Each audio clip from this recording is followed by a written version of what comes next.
ഒരിക്കൽ കൂടി നമ്മുടെ പുതിയൊരു വീഡിയോയിലേക്ക് സ്വാഗതം. ഇന്ന്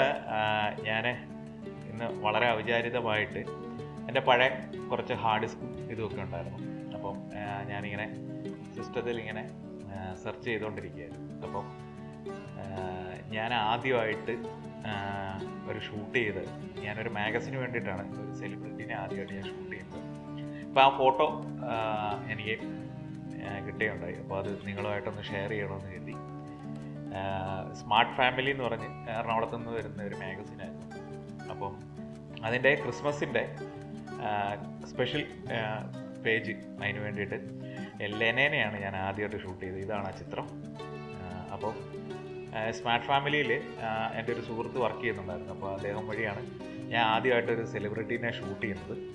അപ്പം അതിൻ്റെ കവർ ലെനയായിരുന്നു. ലെനയുടെ കൂട്ടത്തിൽ തന്നെയുള്ള പയ്യൻ, ഒരു ബോയിനെ കണ്ടല്ലോ, ആ ബോയും അവനൊരു ആക്ടറാണ്. ആ സമയത്ത് ചില സിനിമകളൊക്കെ ചെയ്യുന്നുണ്ടായിരുന്നു. എൻ്റെ പെൺകുട്ടി എന്ന് പറയുന്നത് ഞാൻ പറഞ്ഞ എൻ്റെ സുഹൃത്തെന്ന് പറഞ്ഞ ആളുടെ സ്മാർട്ട് ഫാമിലി തന്നെ ജോലി ചെയ്യുന്ന സുഹൃത്തെന്ന് പറഞ്ഞ ആളുടെ സഹോദരിയാണ്. അപ്പം അവരെ കോമ്പിനേഷനിൽ ഞങ്ങൾ ഷൂട്ട് ചെയ്തതാണ്.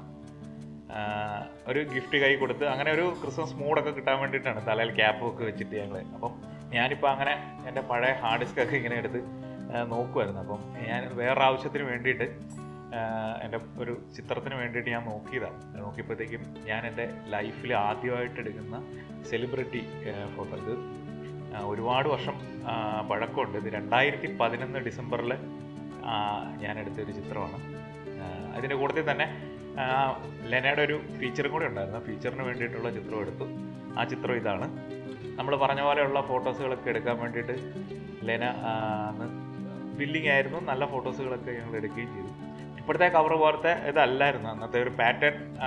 2011 ഒരു പാറ്റേൺ എന്ന് പറഞ്ഞപ്പം എനിക്ക് തോന്നുന്നു 14 വർഷത്തോളം കഴിഞ്ഞു. അപ്പം ഇപ്പോഴത്തെ ഒരു പാറ്റേൺ അല്ല ആ സമയം ചെയ്തുകൊണ്ടിരുന്നത്. അപ്പം പാറ്റേൺ അല്ല ഇപ്പോൾ ചെയ്തുകൊണ്ടിരുന്നത്. ഈ കളേഴ്സ് വെച്ചിട്ടുള്ള ഒരു സെപ്പറേഷനൊക്കെയാണ് സബ്ജക്റ്റും ബാക്ക്ഗ്രൗണ്ടും ഒക്കെ ആയിട്ട് ചെയ്തുകൊണ്ടിരുന്നത്. പിന്നെ ഇതൊരു വൈറ്റിലാണ് ചെയ്തത്. വൈറ്റിൽ ചെയ്തപ്പോഴത്തേക്കും ഇതൊരു കോമ്പോസിറ്റ് ചെയ്യണമെന്നുള്ളതായിരുന്നു ആദ്യം. കോമ്പോസിറ്റ് ചെയ്യാന്ന് പറഞ്ഞാൽ ഈ ബാക്ക്ഗ്രൗണ്ടിലൊക്കെ നമ്മൾ വേറെ എലമെൻറ്റ്സ് ഒക്കെ ആഡ് ചെയ്ത് കോമ്പോസിറ്റ് ചെയ്ത് എഡിറ്റ് ചെയ്ത് വരിക എന്നുള്ളതായിരുന്നു. പക്ഷേ ഇത് വൈറ്റിൽ തന്നെ ഡിസൈൻ ചെയ്യുമായിരുന്നു. വൈറ്റിൽ തന്നെ ഡിസൈൻ ചെയ്ത് വന്നു കഴിഞ്ഞപ്പോഴത്തേക്കും നല്ല ഭംഗിയായിട്ട് വന്നു. ഇങ്ങനെ ഞാൻ നിങ്ങളുമായിട്ട് ഇങ്ങനെ ഷെയർ ചെയ്ത് വന്നപ്പോഴത്തേക്കും എനിക്കൊരു കാര്യം കൂടി തോന്നി. കാരണം ഒരു ദിവസവും കൊണ്ടൊന്നും ഒരു ഫോട്ടോഗ്രാഫർ ആയതല്ല. എന്ന് വെച്ചാൽ ഞാനിപ്പം വലിയ ഒരു എസ്റ്റാബ്ലിഷ്ഡ് ഫോട്ടോഗ്രാഫർ ആണ് എന്നുള്ള അവകാശവാദമൊന്നും ഞാൻ പറയുന്നില്ല. പക്ഷേ ഞാൻ ഈ ഫോട്ടോഗ്രാഫി എന്ന് പറയുന്ന മേഖല അല്ലെങ്കിൽ മീഡിയ ഫീൽഡിലേക്ക് ആഗ്രഹിച്ചു വന്ന ഒരാളാണ്. ഞാൻ +2 പഠിക്കുമ്പോൾ മുതലേ ഞാൻ ആഗ്രഹിച്ചു വന്നതാണ്. ആ കാലഘട്ടത്തിലേക്ക് ഞാൻ കടന്നു വരുന്നത് ഭയങ്കര രസകരമായ ഒരുപാട് സംഭവങ്ങൾ എൻ്റെ ലൈഫിൽ, രസകരമെന്ന് മാത്രമല്ല ഒരുപാട് സ്ട്രഗിളിങ്ങിൻ്റെയൊക്കെ ഒരുപാട് കാര്യങ്ങളുണ്ട്. സോ നിങ്ങൾക്ക് ഞാനിത് ഇങ്ങനത്തെ കാര്യങ്ങളൊക്കെ അതും കൂടി നിങ്ങളോട് ഷെയർ ചെയ്യണമെന്നൊക്കെ ആഗ്രഹിക്കുന്നുണ്ട്. ഇൻട്രസ്റ്റിംഗ് ആയിരിക്കും. കാരണം ഞാൻ ഫോട്ടോഗ്രാഫിയിലേക്ക് കടന്നു വരുന്ന സമയത്ത് ഫിലിം ക്യാമറകളിലാണ് ഞാൻ ആദ്യം ഫോട്ടോഗ്രാഫി പഠിച്ചു വരുന്നത്. അവിടെ മുതലുള്ള കാര്യങ്ങളുണ്ട്. ഒരുപാട് രസകരമായ എൻ്റെ ജീവിതാനുഭവങ്ങളൊക്കെ ഉണ്ട്. ഫോട്ടോ നിങ്ങളുമായിട്ട് ഷെയർ ചെയ്തപ്പോഴത്തേക്ക് എനിക്ക് തോന്നി അത്തരത്തിലുള്ള കാര്യങ്ങളും കൂടി നിങ്ങളോടൊന്ന് ഷെയർ ചെയ്യാം. പിന്നെ ഞാൻ വേറെ ആക്ച്വലി ഇത് ഞാൻ മാഗസിന് വേണ്ടിയിട്ട് എടുത്തതാണെങ്കിലും ഞാൻ ആദ്യത്തെ സെലിബ്രിറ്റി ഫോട്ടോ എടുക്കുന്നത് അത് പ്രിൻ്റ് വന്നില്ല കേട്ടോ. അത് ആക്ച്വലി വേറെ പർപ്പസിന് വേണ്ടിയിട്ട് എടുത്തില്ല. സെലിബ്രിറ്റീനെ ആദ്യമായിട്ട് ഷൂട്ട് ചെയ്യുന്നത് വേറൊരു ചിത്രമാണ്. അത് ഞാൻ എൻ്റെ ഈ ലൈഫിനെ കുറിച്ചൊക്കെ ഞാൻ നിങ്ങളോട് ഇനി വരുന്ന വീഡിയോകളിൽ ഞാനത് ഷെയർ ചെയ്യാം. ഫോട്ടോസുകൾ ഞാൻ ഷെയർ ചെയ്യാം. പിന്നെ എൻ്റെ ഒരുപാട് ചിത്രങ്ങൾ നഷ്ടപ്പെട്ടിട്ടുണ്ട്. കാരണം ഒന്ന്, നമ്മൾ സേവ് ചെയ്തിരുന്ന ഇത്രയും വർഷം ഒരുപാട് വർഷം പഴക്കമുണ്ടായിരുന്ന ഹാർഡ് ഡിസ്കുകളിലൊക്കെ ഡാമേജ് പറ്റിപ്പോയിട്ടുണ്ട്. പിന്നെ ചില പടങ്ങളൊന്നും ഞാൻ സേവ് ചെയ്തിരുന്നതെന്ന് പറഞ്ഞാൽ ഞാൻ കൂടുതൽ ഏജൻസി വർക്കുകളൊക്കെ ചെയ്തപ്പോൾ ഏജൻസിക്ക് നമ്മൾ കൊടുത്തു കഴിഞ്ഞാൽ പിന്നെ അവരുമായിട്ടുള്ളൊരു കമ്മിറ്റ്മെൻറ്റാണ്, അവരുമായിട്ടുള്ള കോൺട്രാക്റ്റ്. അപ്പം പിന്നീട് ആ പടം എൻ്റെ പേഴ്സണൽ ആവശ്യങ്ങൾക്കൊന്നും ഞാൻ ഉപയോഗിച്ചിരുന്നില്ല. അപ്പോൾ അങ്ങനത്തെ കുറേ ചിത്രങ്ങളുമൊക്കെ ഇതായിട്ടുണ്ട്. ഞാൻ മാക്സിമം പറ്റുന്ന അത്രയും ചിത്രങ്ങൾ ഞാൻ തപ്പിയെടുക്കാം. എനിവേ, ഇതിപ്പോൾ നിങ്ങളുമായിട്ടൊന്ന് ഷെയർ ചെയ്തു എന്നുള്ളൂ. ഇനി വരും ദിവസങ്ങളിൽ ഞാൻ എൻ്റെ ഫോട്ടോഗ്രാഫിയിലേക്ക് കടന്ന് വന്നതും പിന്നെ മറ്റ് പല രസകരമായിട്ടുള്ള കാര്യങ്ങളൊക്കെ ഞാൻ നിങ്ങളോട് ഷെയർ ചെയ്യാം. അത് പറഞ്ഞപ്പോഴത്തേക്കും വേറൊരു ഇമ്പോർട്ടൻ്റ് ആയിട്ടുള്ള കാര്യമുണ്ട്. ഞാൻ കഴിഞ്ഞ ദിവസം ഒരു വീഡിയോ കാണുവാനും കൂടി ഇടവന്നു. അത് കണ്ടു കഴിഞ്ഞപ്പോഴത്തേക്കും ഞാൻ എൻ്റെ ലൈഫിൽ അതുപോലെ ഒരു സംഭവം, ഒരു ഇൻസിഡൻറ്റ് നടന്നിട്ടുണ്ട്. അപ്പോൾ അത് ആ വീഡിയോ കണ്ടു കഴിഞ്ഞപ്പോഴത്തേക്കും ദൈവമേ, ഇത് എൻ്റെ ലൈഫിലും ഇതേ സെയിം ഇൻസിഡൻറ്റ് നടന്നിട്ടുണ്ടല്ലോ എന്നെനിക്ക് തോന്നി. അപ്പോൾ ഞാൻ വെഡിങ്ങിന് വേണ്ടി ഹരിപ്പാട് ഒരു വർക്കിന് ഞാൻ പോയിരിക്കുകയാണ്. അപ്പം അവിടെ ചെന്ന് ഞാൻ ഫോട്ടോ ഇങ്ങനെ എടുത്തുകൊണ്ടിരിക്കുകയാണ്. അപ്പോൾ സ്റ്റേജിൽ ഇങ്ങനെ നിൽക്കുന്നു.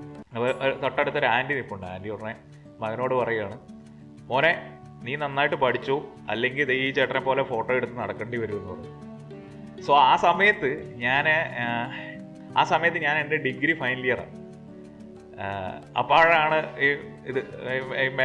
ആ മേഡം ഇങ്ങനെ മോനെ കാണിച്ചിട്ട് വന്നത്, നന്നായിട്ട് പഠിച്ചോ അല്ലെങ്കിൽ ഈ ചേട്ടനെ പോലെ ഫോട്ടോ എടുത്ത് നടക്കേണ്ടി വരുമെന്ന് പറയുന്നത്.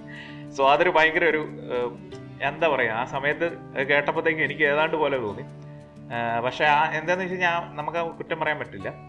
ആ സമയത്തൊക്കെ ചിലപ്പോൾ അവരുടെ ചിന്ത അതായിരിക്കും, വിദ്യാഭ്യാസം കുറഞ്ഞവരും ഒക്കെ ആയിരിക്കും ഫോട്ടോഗ്രാഫി ഫീൽഡിലേക്ക് വരുന്ന, അല്ലെങ്കിൽ 10ാം ക്ലാസ്സിൽ തോറ്റു, അല്ലെങ്കിൽ ഡിഗ്രിക്ക് പ്രീ ഡിഗ്രിക്ക് തോറ്റു, അങ്ങനെയുള്ളവരൊക്കെ ആയിരിക്കും ഫോട്ടോഗ്രാഫി മേഖലയിലേക്ക് വരുന്നെന്നുള്ള ചിന്തയായിരിക്കും ഒരു പക്ഷേ. എന്നാൽ അങ്ങനെയല്ല. ഇന്ന് വളരെ വിദ്യാഭ്യാസവും നല്ല അറിവുമുള്ള ആളുകളാണ് ഫോട്ടോഗ്രാഫി മേഖലയിൽ, പ്രത്യേകിച്ച് യങ്സ്റ്റേഴ്സ് ആയിട്ടുള്ള ഒരുപാട് നല്ല എൻജിനീയറിങ് കഴിഞ്ഞ വരെയുള്ള നല്ല യങ്സ്റ്റേഴ്സ് ആയിട്ടുള്ള നല്ല അടിപൊളി പിള്ളേർ ഇപ്പോൾ ഫോട്ടോഗ്രാഫി മേഖലയിലുണ്ട്. അപ്പം അതുകൂടി ഇതിലൊരു ഞാൻ ചെറിയ ഇൻസിഡൻ്റ് ആയിട്ട് ഞാൻ പറഞ്ഞെന്നുള്ളേ ഉള്ളൂ. ഇത്തരത്തിലുള്ള രസകരമായ ഒരുപാട് അനുഭവങ്ങൾ എൻ്റെ ഫോട്ടോഗ്രാഫി ലൈഫിൽ നടന്നിട്ടുണ്ട്. അവയെല്ലാം നിങ്ങളുമായിട്ട് ഞാൻ ഷെയർ ചെയ്യാനായിട്ട് ആഗ്രഹിക്കുന്നു. മറ്റൊരു വീഡിയോയുമായിട്ട് നമുക്ക് വീണ്ടും കാണുന്നതുവരെ ഞാൻ നിങ്ങളുടെ സ്വന്തം അജോ ധ്രുവ.